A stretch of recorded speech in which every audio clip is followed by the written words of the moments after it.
बेहाय माबा मोनसे धंस खालामदों माबा मोनसे खालामाखै बेखौ नोंथाङा बेसलेस खोथा बुंनो दिनैहाय प्रयजन गैया।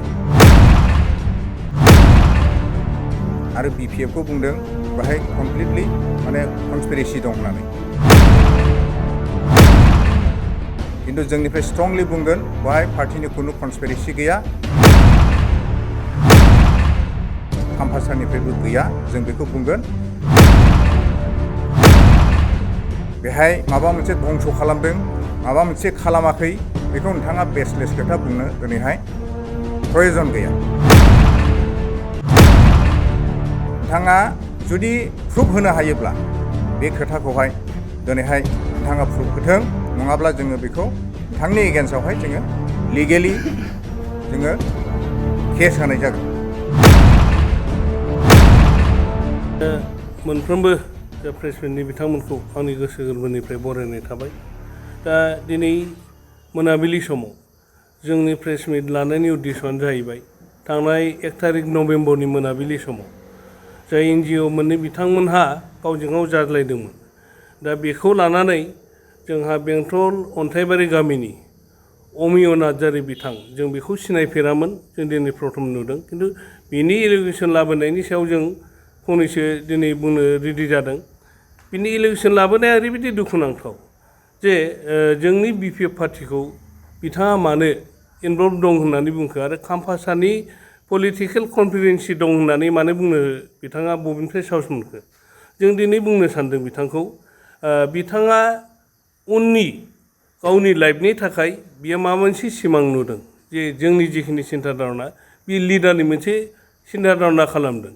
दा बिथाङा जुदि लिडारनि मोनसे सिमां नुदोंब्ला बिथाङा मोजाङै सालायलांबाय थाथों, मोजाङै सोलिथों, किन्तु सोरखौबा पलिटिकेलि कनफिडेन्सि दं होननानै सोरबा BPF खौ काम्पासारखौ फान्दायनाया बे थिग जायाखै।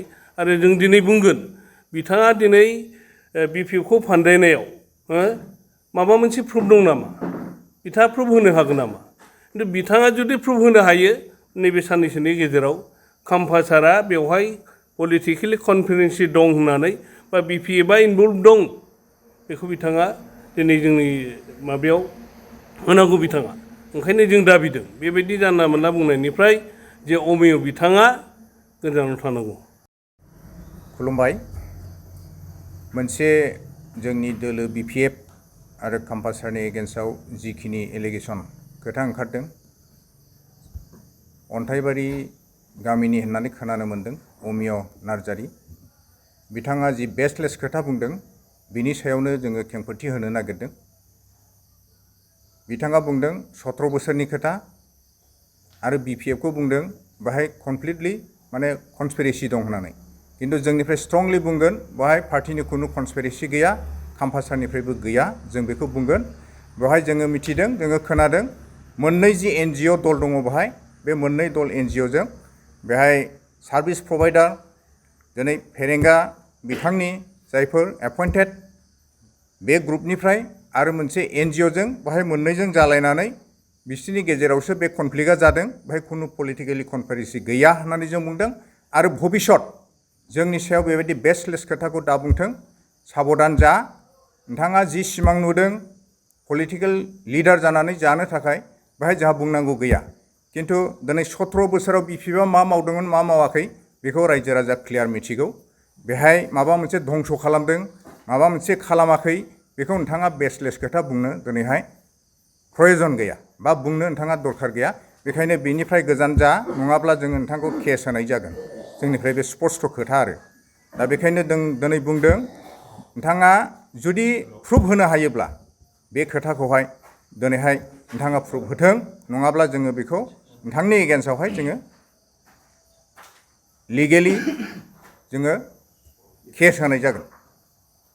आं बेखौनो बुं आरो आङो खावलायदों दिनैहाय जिखिनि दिनै घटना जादों बे घटनानि सायाव तदन्त खालामदों, सरकार हिसाबनिफ्राय दिनै थांगासिनो दङ।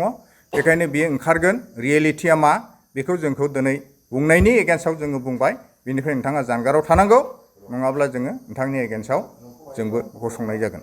बिथाङा बुंबावदों जे थांनाय 17 बोसोर जेब्ला काम्पासारआ डेपुटि चिफआव दंमोन बे समावनो बे चिरां रिजार्भा बायखाजोब्बायमोन होननानै बिथाङा बुंदों आरोखि बेनि सायाव बे हाग्रा बायनाय हाग्राया माबोरै बायदों माबोरै बायाखै बेखौ गासिबो रायजो राजाफ्रानो नुदों।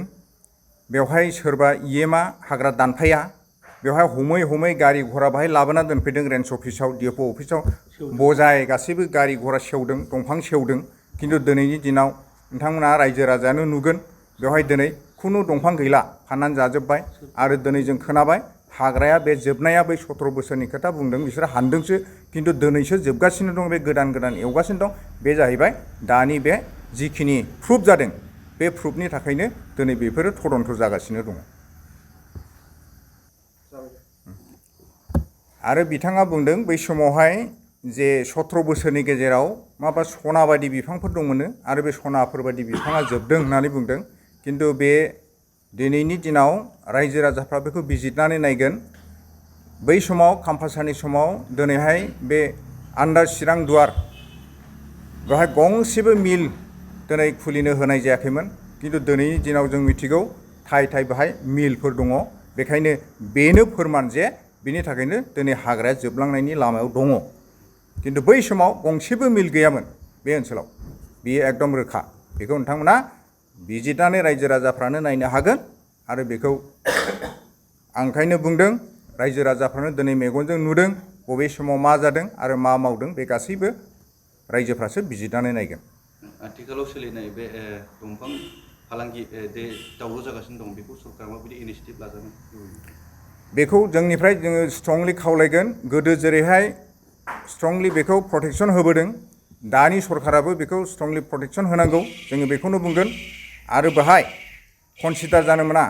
जिहेतु दाख्लैसो बे दंफांनि केसाव मानसि गावथारनाय जोङो नुदों, दिनै मानो बेवहाय बे साइडजों जोंनि चिरां दुवारनि आन्दाराव दिनै बे खामानिया मानो सोलिबाय थादों, बे आंनिफ्राय कुइसन दङ।